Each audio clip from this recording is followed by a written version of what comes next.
Most men never become wealthy, not because they lack intelligence, discipline, or opportunity, but because they delay giving themselves permission to live differently.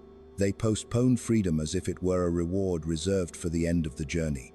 Ease is delayed, comfort is delayed, even dignity is delayed.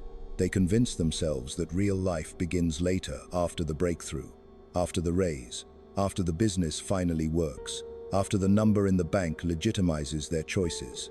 This delay feels responsible, it feels mature, it feels safe, and that is precisely why it is so dangerous. They tell themselves they are being patient, that sacrifice now will earn freedom later. But years pass quietly. Habits solidify. Identity hardens. The temporary lifestyle becomes permanent, and the future they were waiting for never quite arrives. Power is almost never seized by those who wait for permission or certainty. It is taken by those who move as if the outcome is already decided. This is the fundamental misunderstanding that traps capable men. They are not weak, they are misaligned. They are living one way while trying to arrive at a destination that requires an entirely different internal structure. They are attempting to build wealth while practicing scarcity every single day. History has always been clear on this point. Those who rise into power do not wait until after victory to live with control. Living with control is part of how victory is achieved. Men who eventually command resources usually structured their lives around leverage, time ownership, and decision-making long before money followed. Living well was not a reward for success, it was a prerequisite for it.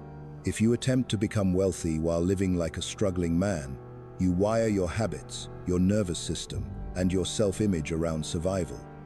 You become efficient at coping, you get skilled at delay, you learn how to endure rather than how to command. Endurance feels virtuous, but endurance is not power. Endurance is what men master when they lack leverage.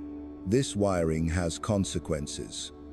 Over time, your life becomes optimized for smallness. Your routines are narrow, your decisions are defensive, your tolerance for discomfort grows, not because you are strong, but because you have no alternative. Even if money eventually enters your life, it enters a system that was never built to hold it.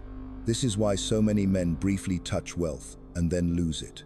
Not because they are foolish, but because their lives were designed for limitation.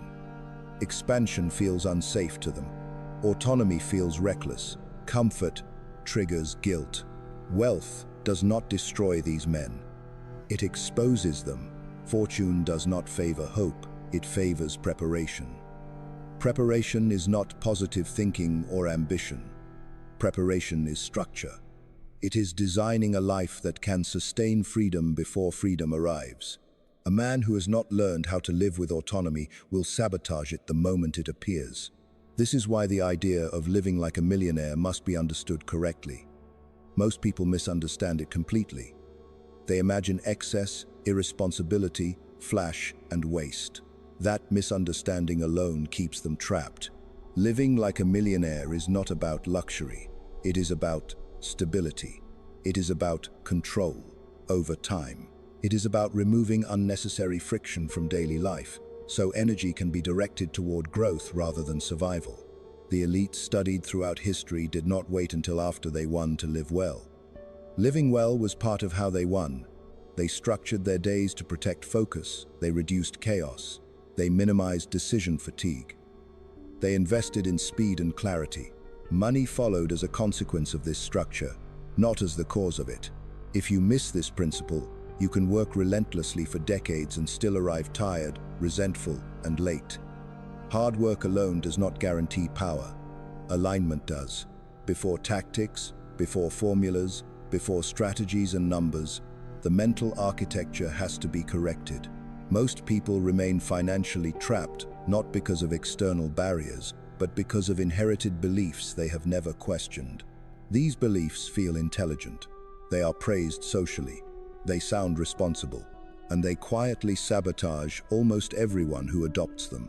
One belief, in particular, sits at the center of this trap. It is repeated so often that people stop thinking about it. It is printed on posters. It is used as advice. It is taught as common sense. Time is money. This phrase sounds efficient, disciplined, practical. But it is not wisdom. It is a logical shortcut that manufactures poverty while convincing people they are being rational. The most dangerous errors are not the ones that sound extreme. They are the ones that sound reasonable. Time is not money. Time is more valuable than money. And the moment you treat them as equal, you begin sacrificing the more valuable asset first. This belief quietly shapes every financial decision you make, every job you accept, and every hour you sell, often without your awareness. If you lose money, you can replace it. The process may be unpleasant, but it is possible. If you lose time, it is gone permanently. There is no recovery, no refund, no extension. That alone invalidates the equation. And yet people live as if the opposite were true. They spend hours to save small amounts of cash. They drive across town to feel responsible. They perform low-value tasks slowly to avoid paying for speed. They trade evenings, weekends, health, and relationships to protect money. Not noticing the contradiction, they value money more than the life it was meant to support. This is not discipline. It is mispricing existence. Elite families understood this centuries ago. Nobility did not perform every task themselves, not because they were lazy, but because they understood leverage. Time was reserved for decisions, relationships, and strategy. Labor was delegated, not out of arrogance, but out of clarity. They knew that wasting time on replaceable tasks was the true extravagance. The moment you begin valuing your time more than money, your life starts to reorganize. You stop asking how to save a few dollars and start asking whether something is worth your finite energy. That single question changes behavior at every level. It separates men who remain stuck from men who move forward. There is also a deeper psychological consequence that most people never confront. When you sell your time cheaply, you train yourself to believe your life is cheap. You tolerate inefficiency. You accept disrespect. You normalize delay. Over time, this becomes identity, and identity determines outcomes far more reliably than effort ever will. This is why the instruction to live like a millionaire is not about spending more. It is about refusing to live as if your time is disposable. It is about reclaiming control before wealth arrives, about stabilizing your life before the major win, about building a structure that can actually hold power. Most men believe wealth changes who you are. In reality, who you are determines whether wealth can stay. Until this belief system is dismantled, every tactic that follows will fail quietly. You cannot build a powerful life on a foundation that trains you to undervalue yourself. You cannot arrive at sovereignty by rehearsing scarcity. This is the real beginning. Once the lie that time is money takes root, it does more than distort how you schedule your day. It quietly defines what kind of life you believe you are allowed to have. It trains you to think in transactions instead of positions, in hours instead of leverage, in effort instead of structure. And this is where most men unknowingly lock themselves into a ceiling they will never break through. When you believe time and money are equal, you naturally try to protect both the same way. You hoard money and spend time carelessly. You feel proud when you save cash, even if it costs you days, weeks, or years. You feel guilty when you spend money to buy back time, even when that purchase would expand your life. This inversion becomes your default operating system, and you never question it because everyone around you is running the same code. The result is predictable. You become efficient at survival, not effective at advancement. Look closely at how this plays out. A man wakes up early, commutes long hours, works all day, comes home exhausted, and tells himself he is doing the right thing. He may even be praised for it, but his life has no margin, no buffer, no flexibility. Every decision is constrained by income tied directly to his presence. If he stops showing up, the money stops. That is not power. That is dependency with better branding. This is where the idea of living like a millionaire becomes essential, not aspirational. Because millionaires, real ones, do not organize their lives around hours. They organize them around outcomes. They design their days so their presence is not the sole requirement for value creation. And this mindset begins long before wealth appears. Most people assume this comes after success. It does not. It comes before. If you wait to change how you live until after the money arrives, you will never change how you live. The habits you practice under pressure become permanent. The structure you build under scarcity hardens. By the time relief comes, you are incapable of using it correctly. You spend it emotionally, you waste it impulsively, or you cling to it fearfully, afraid to move at all. This is why so many lottery winners go broke. This is why so many high earners remain financially fragile. Income alone does not change identity. Structure does. Men who eventually hold power learned early how to stabilize their lives before they stabilized their finances. They reduced chaos. They simplified obligations. They eliminated unnecessary friction. They built routines that protected focus and energy, not because they were rich, but because they were preparing to be. This preparation looks boring from the outside. It does not look like hustle. It does not look like sacrifice. It looks like intentional living. And intentional living is misunderstood in a culture that worships exhaustion. Here is a truth most people never hear. Chaos is expensive. It costs time, attention, and decision quality. And men who live in chaos cannot build wealth, no matter how hard they work. They spend too much energy reacting to life to ever direct it. Living like a millionaire means designing your environment to minimize reaction and maximize control. It means choosing stability over drama, predictability over novelty, systems over spurts of effort. This has nothing to do with luxury. It has everything to do with leverage. Consider how many people treat discomfort as proof of progress. They romanticize struggle. They equate suffering with virtue. But suffering does not build wealth. Structure does. Suffering without strategy only builds resentment. The men Machiavelli studied did not glorify hardship. They tolerated it only when it produced advantage. They did not confuse pain with progress. They asked a colder question. Does this increase my position or merely drain me? This question is foreign to most people because they have been trained to endure, not to assess. They stay in situations that consume them because leaving feels irresponsible. They delay improvement because it feels indulgent. They postpone ease because it feels undeserved. This moral framing is deadly. When you delay ease, you delay clarity. When you delay clarity, you make worse decisions. When you make worse decisions, you extend the very struggle you believe you are enduring responsibly. This loop can trap a man for decades. Living like a millionaire breaks this loop by changing what you optimize for. Instead of optimizing for frugality, you optimize for stability. Instead of optimizing for effort, you optimize for effectiveness. Instead of optimizing for appearances, you optimize for control. This does not mean reckless spending. It means deliberate allocation. You spend money where it buys time, focus, or peace. You cut costs where they add friction or stress. You stop confusing cheap with efficient. A struggling mindset asks, how can I do this myself for less?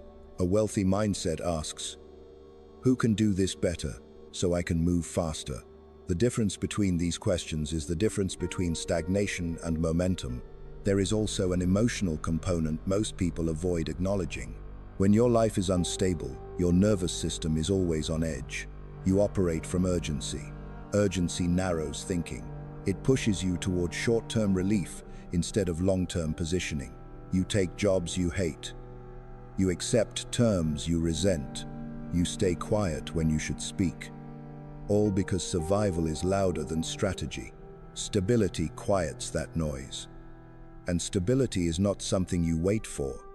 It is something you build deliberately, often before you feel you deserve it. This is why men who wait to feel ready never move. Readiness is not a feeling. It is a structure. You reclaim time before you are rich by simplifying your life, by reducing commitments that drain you, by automating what does not require your attention. By designing your days so your best energy is reserved for building, not maintaining, you experience freedom before the money arrives by removing unnecessary pressure. Pressure is not motivation. Pressure is distortion. It bends decisions toward desperation. Freedom sharpens decisions. It allows you to choose correctly. Most people believe freedom comes after success. In reality, success follows freedom. This is the inversion that changes everything. When you live as if every dollar must be protected, you signal to yourself that resources are scarce. When you live as if your time must be protected, you signal to yourself that your life is valuable. That signal changes behavior. Behavior changes outcomes. And this is where many people feel uncomfortable, because they realize they have been living in a way that contradicts what they want.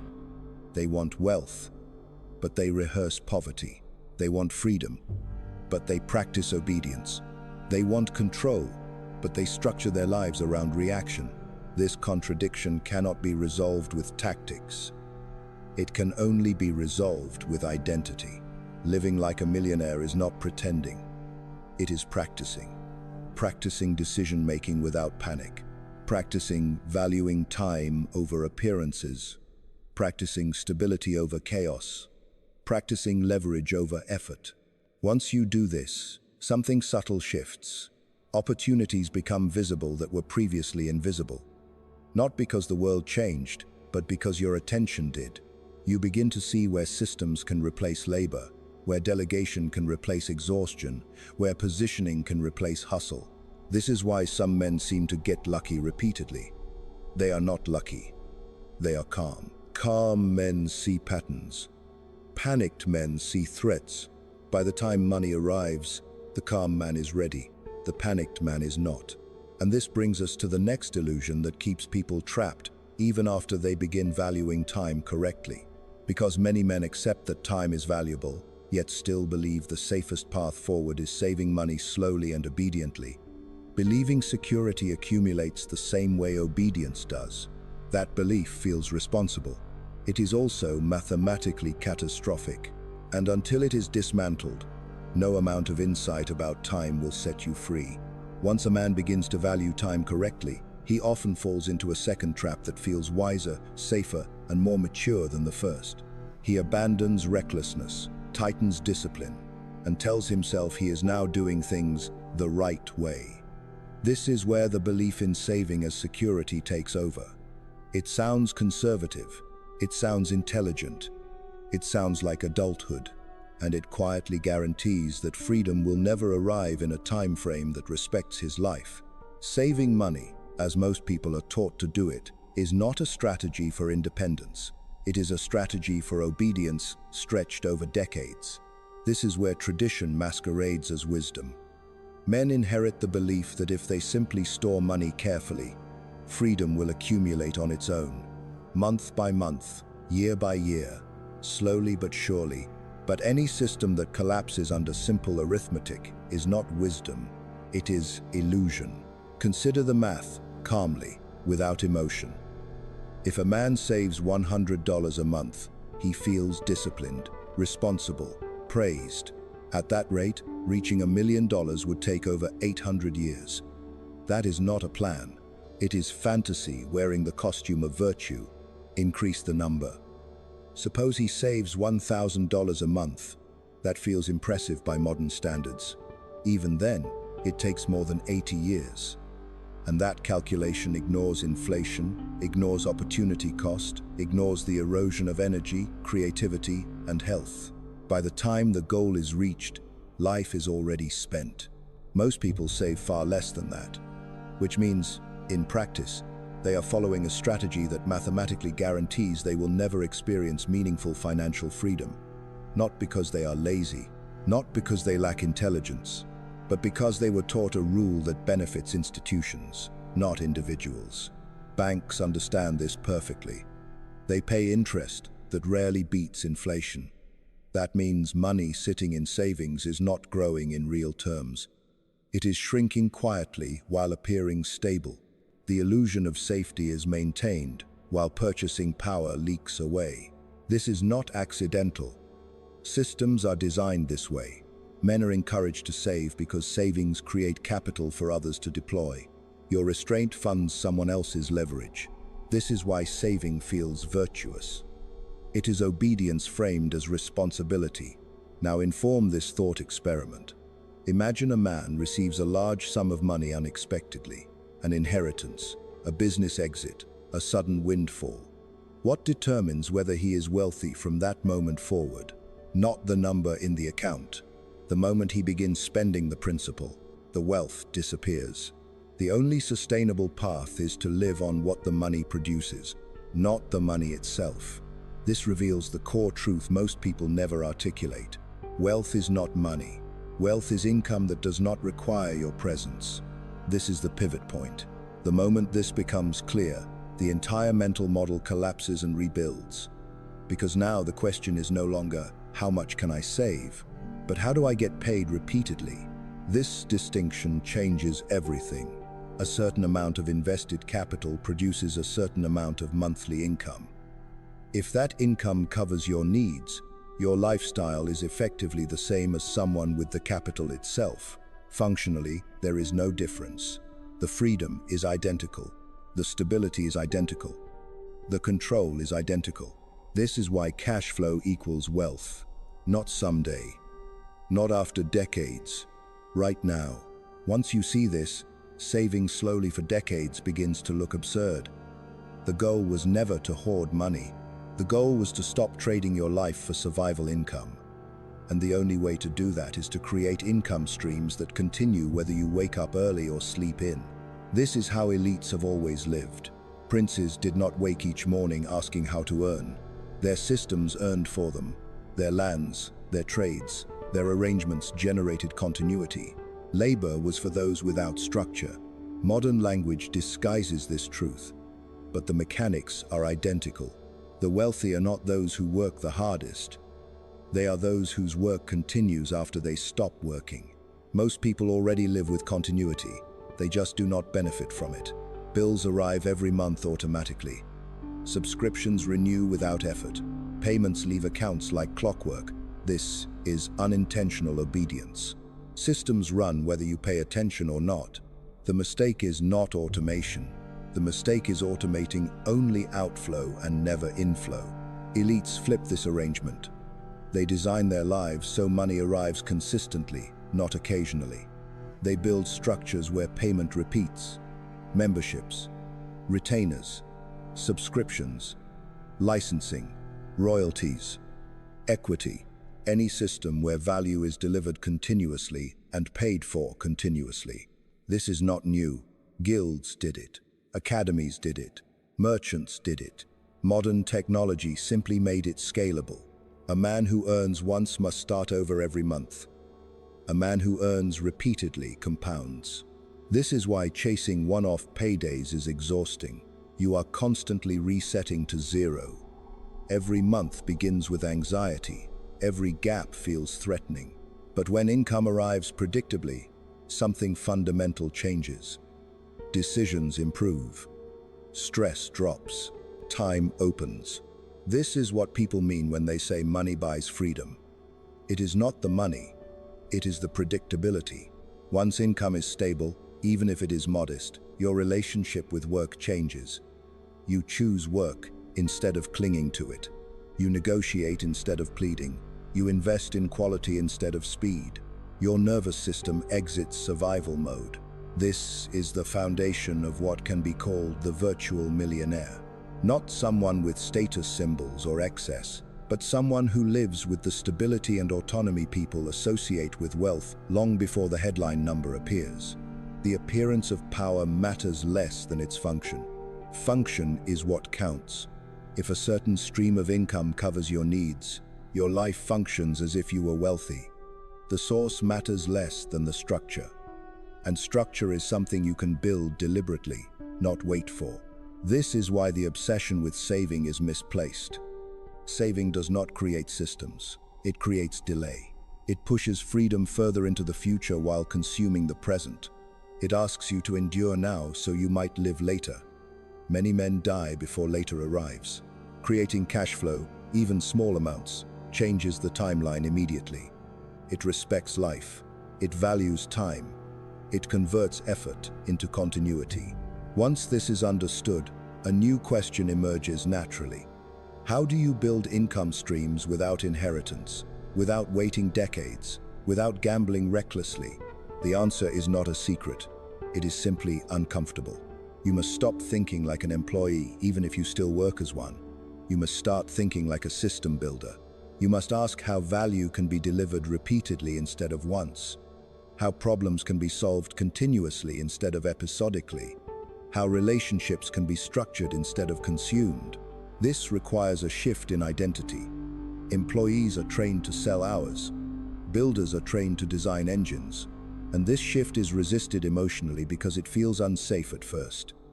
Systems take time to stabilize. Early income may be smaller. There is uncertainty, but that uncertainty is temporary. Wage dependency is permanent. Once a man sees this clearly, saving as a primary strategy becomes impossible to justify. It is not wrong. It is simply insufficient. It is a brake disguised as a steering wheel. The path forward is not reckless spending or abandoning discipline. It is redirecting discipline away from hoarding and toward construction. Building streams, building leverage, building continuity. And this brings us to the next barrier most men hit. Because even when they understand cash flow, many still hesitate. They still delay. They still tell themselves they will start once conditions are perfect. That hesitation has a name. Fear disguised as responsibility. And until it is confronted, no structure will ever be built.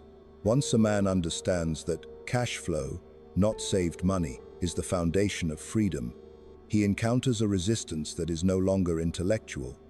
It is emotional. This is the stage where progress stalls for most people, not because they lack clarity, but because clarity threatens the identity they have relied on for years.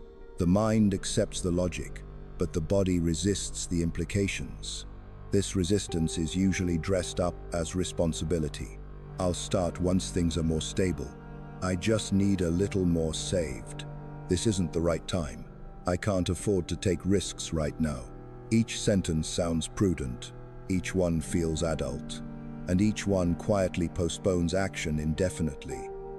Responsibility becomes a mask for fear, and fear, when unchallenged, becomes a lifestyle. The irony is brutal. The very people who say they cannot afford uncertainty are already living inside the most fragile system imaginable, selling their time directly for income. If they stop showing up, the money stops. That is not stability. That is dependency with good manners. True stability is not the absence of uncertainty. It is insulation from collapse. Men confuse these two constantly. They cling to familiar discomfort because it feels predictable, even when it is slowly draining them. They reject unfamiliar opportunity because it feels unstable, even when it offers real leverage. This is not logic. It is conditioning. From early life, men are trained to obey systems that reward compliance and punish deviation. School rewards sitting still. Jobs reward showing up. Saving rewards delay. None of these systems teach control. They teach endurance. So when a man finally sees the need to build something that pays him without his constant presence, his instincts rebel. It feels irresponsible, even though it is the only responsible move left. This is why so many men almost start. They research endlessly. They plan obsessively. They consume information. They refine ideas. But they never build. They never ship. They never expose themselves to feedback. They mistake preparation for progress and caution for wisdom. But systems are not built in theory. They are built in contact with reality. Every income stream that produces continuity began as something fragile, imperfect, and uncertain. Membership started with one member. Products started with one buyer. Services started with one client. There was no moment when it felt safe. Safety came later, after structure existed. Waiting for safety before building is like waiting for strength before lifting. The act itself creates the capacity. This is where living like a millionaire becomes a behavioral discipline, not a financial one. Millionaires do not wait for emotional certainty. They move with incomplete information. They adjust in motion. They accept small instability now to eliminate large instability later. The struggling man does the opposite. He tolerates long-term fragility to avoid short-term discomfort. This difference determines outcomes more than intelligence ever will. There is another layer to this resistance that most men never name. Guilt. Guilt for wanting more. Guilt for wanting ease. Guilt for wanting time back. Guilt for stepping outside the script they were praised for following. Men are often rewarded socially for suffering quietly. They are admired for sacrifice. They are respected for endurance. But they are rarely encouraged to ask whether the suffering is necessary. When a man begins designing a life with more freedom, he often feels he is doing something wrong, even when nothing he is doing harms anyone. This guilt is learned, not innate, and it keeps men small.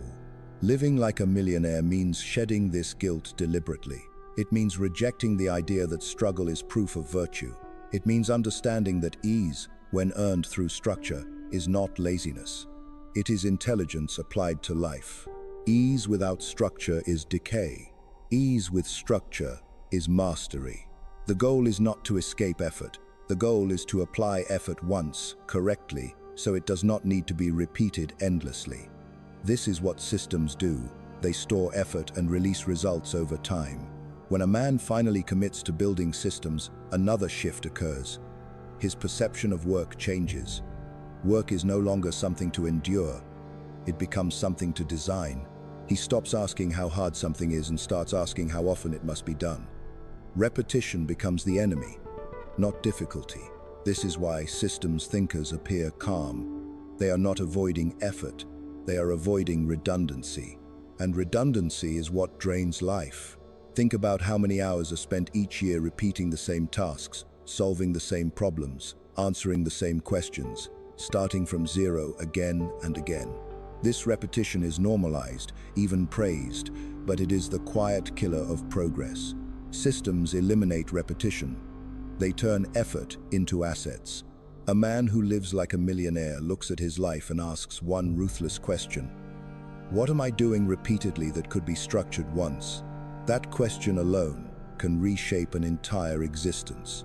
But asking it forces action, and action reintroduces uncertainty. This is where courage enters, not the cinematic kind, but the quiet, practical kind. The courage to begin imperfectly.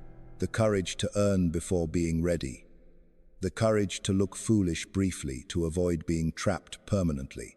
Most men never exercise this courage because they overestimate the cost of starting and underestimate the cost of waiting. Waiting feels harmless because it is invisible. Nothing explodes. Nothing fails loudly. Life simply passes. Opportunities expire silently. Energy dulls. Risk tolerance shrinks. And one day the man realizes he waited his way into permanence. This is why the transition to cash flow thinking must be paired with urgency, not panic, but respect for time. Time does not pause while you prepare. It does not reward patience by itself. It only rewards correct action. Living like a millionaire means acting with the awareness that time is the real constraint. Not money, not resources, not knowledge. Time. Once this awareness is internalized, behavior changes naturally. You stop spending weeks debating small decisions. You stop perfecting things that need to exist, not impress. You stop optimizing comfort at the expense of momentum. You begin to ask better questions. What moves this forward now? What can be tested this week? What creates continuity instead of effort? These are not motivational questions. They are structural ones. And structure is what separates fantasy from reality. There is also a social consequence to this shift. When you begin building systems, some people will become uncomfortable. Your pace changes. Your availability changes. Your tolerance for inefficiency drops.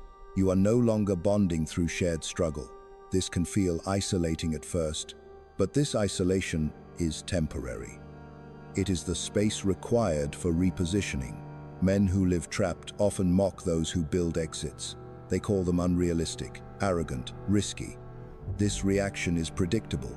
When someone moves toward autonomy, it exposes the cost of compliance in others, and exposure feels like accusation.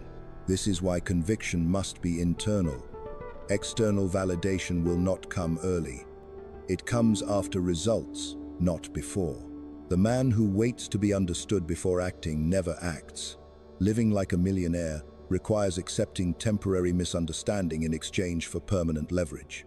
By this stage, a man has corrected how he values time, rejected saving as a primary path to freedom, and committed to building cash flow through systems. But there is still one final barrier that determines whether this transformation becomes permanent or collapses under pressure. It is not fear. It is not guilt. It is not lack of knowledge. It is inconsistency. And until consistency is addressed, everything built remains fragile. That is where the final shift must occur. Inconsistency is the silent killer of transformation. Not failure, not ignorance, not even fear. Men can survive mistakes. They can recover from bad decisions. They can learn what they did not know. What they rarely survive is stopping and starting, surging forward and then retreating, building briefly and then abandoning the structure before it has time to stand.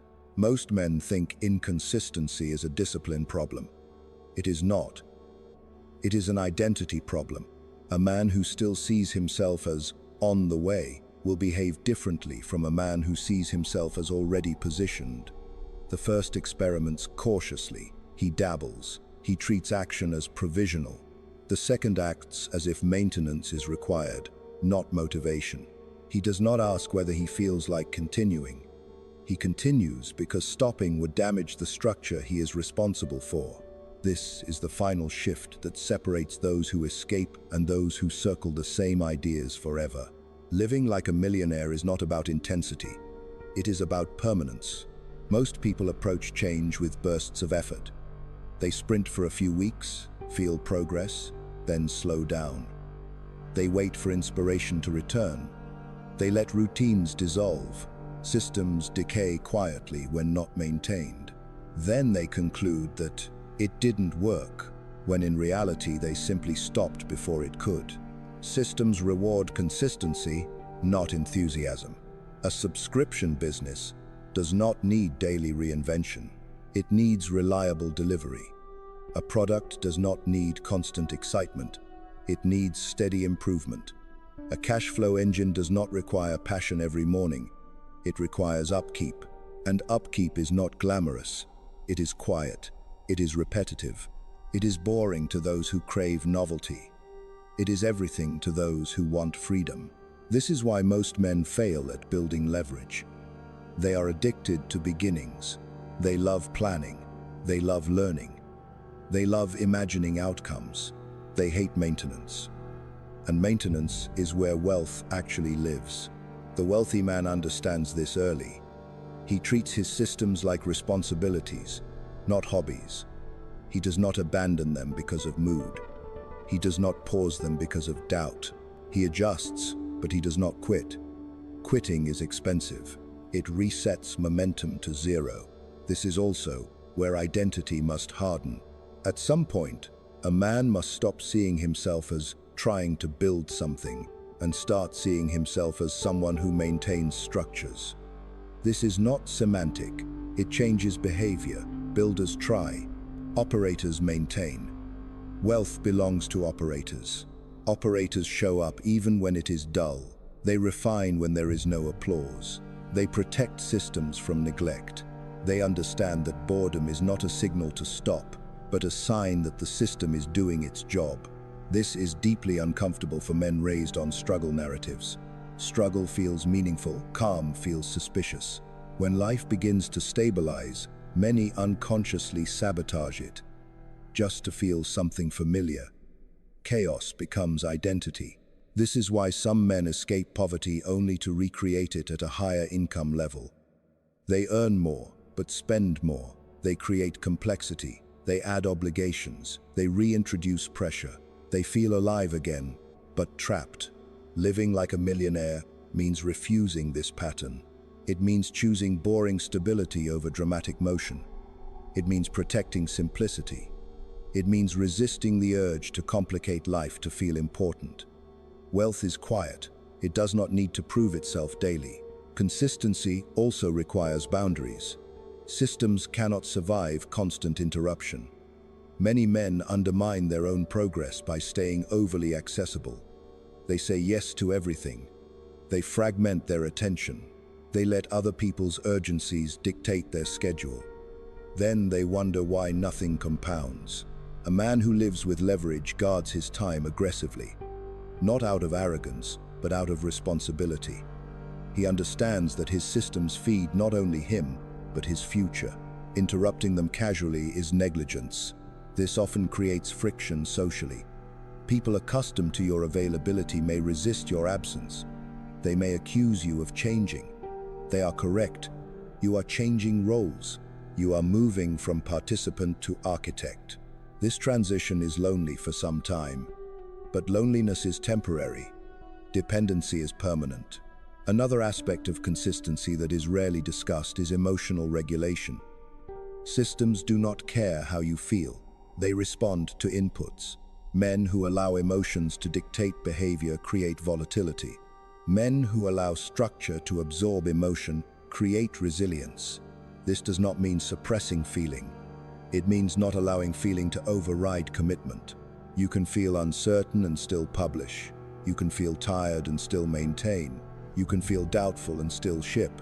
Consistency is not the absence of emotion. It is action despite it. Over time, this rewires the nervous system. Action stops feeling dangerous. Stability stops feeling boring. Freedom becomes normal instead of threatening. This is when the transformation becomes irreversible. At this stage, money is no longer the focus. It arrives as a byproduct. The man is no longer chasing wealth.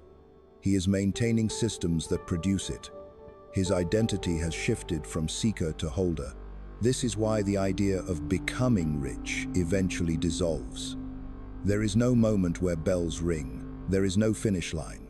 There is simply a life that no longer revolves around survival. Bills no longer dominate thought. Time is not constantly traded. Decisions are made calmly. Options exist. The nervous system rests. This is what people actually want when they say they want money. Not objects, not status, not comparison.